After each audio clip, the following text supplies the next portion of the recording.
Hi, this is Robert, and today I want to talk about what makes a coin valuable. Now, the first thing you're going to think, well, maybe it's how old the coin is, but if you look in your pocket change and you pull out a handful of nickels, dimes, and quarters from as early as the late 1960s, you'll find out that they're just going to be worth the nickels, dimes, and quarters because they were manufactured, or shall we say minted, in very large quantities, and they're made of a less expensive metal. So there's two categories about what makes a coin valuable. Number one is the scarcity, and the second is the metal content. Now I can get into some subgroups, such as historical features on what might make a coin popular, or condition of the coin, or mint errors. But this is something that we'll talk about at another time. We're just going to keep it real simple and just go on the basis of scarcity and the metallic content. For starters, silver dimes, quarters, and half dollars were minted up to and including 1964. Here's a roll of silver quarters, just common date Washington quarters. None of them are particularly scarce, but they're hoarded due to the fact that they're 90% silver. So the value of the coin is the content of the metal. Another category. And these are bullion coins that are specifically minted for the purpose of investing in the value of the metal. These are some silver dollars. They're called American Eagles. They're silver coins. And here happen to be some gold coins. Now, the silver coins, the obverse is based on Andrew Adolph A. Weinman's Walking Liberty $50 die, and the gold coins are based off the dies made by Augustus St. Gaudens, who designed the $20 gold piece in the early 1900s. The value of these coins is based upon the metal. This is about an ounce of silver. This is 1/10 of an ounce of gold. It's valued at the metal, plus a little premium added to the value because they're also manufactured as coins.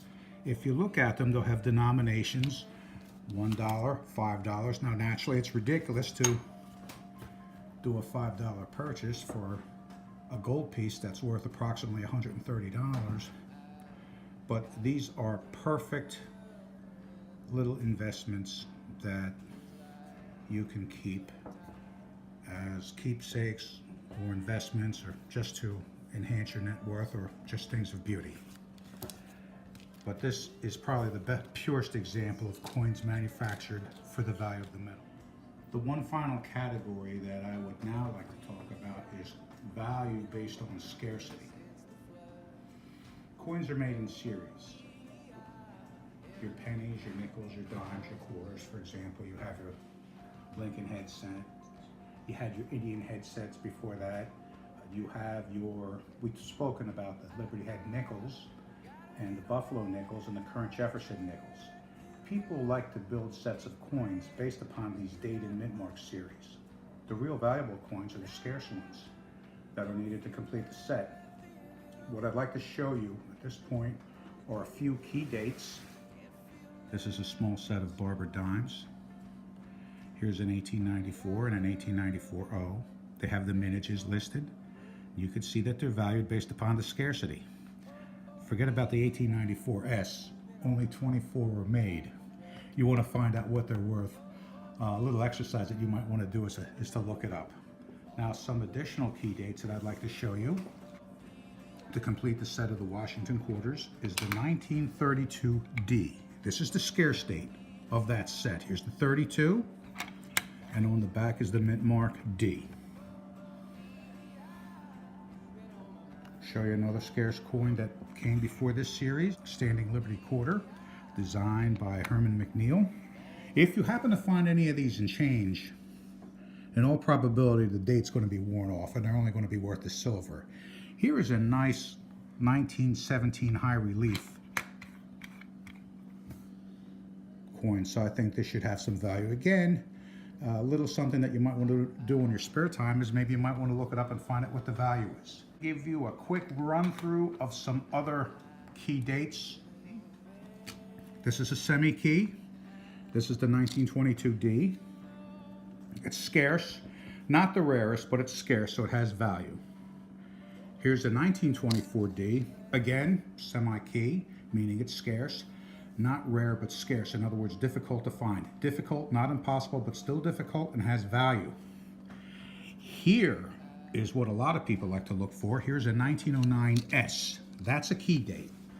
That carries a lot of value. Now, if it happens to have a VDB on the back, which are the initials of the designer, Victor D. Brenner, that's a very expensive and very valuable coin, and that's something definitely worth having.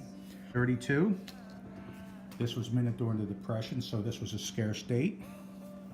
And the Buffalo Nickel. This is your semi-key 1931S. This looks like it's in nice condition. It's a very fine condition. And let's take a look at the back for the mint mark. Here's your mint mark right here. I have a key Indian head penny, 1864L. That's a key date. In the Liberty Head Nickel series, we have the 1912S. Now, last time we spoke, I spoke about the 1913 rare date. In the Liberty Head Nickel series, you actually have an 1885, which is your scarcest. The second is the 1886. The third scarcest, of course, is going to be your 1912S. They only made S mints, San Francisco. S mints in the very last year of the regular issue. And your S is on the back. Your mint mark is right here. And just to top everything off, show you a couple other coins real quick. Scarcest of the Liberty Head Nickels, but this is uncirculated. It's an 1895, never placed in circulation. Here's the back. And the final coin that I'd like to show you, is an 1874 quarter, which again is in good shape. So next time we'll talk a little more about scarcity, and we'll also get involved in how actually to appraise the coins, determine the value, and we'll get into grading. But for now, we'll talk later. Thank you and goodbye.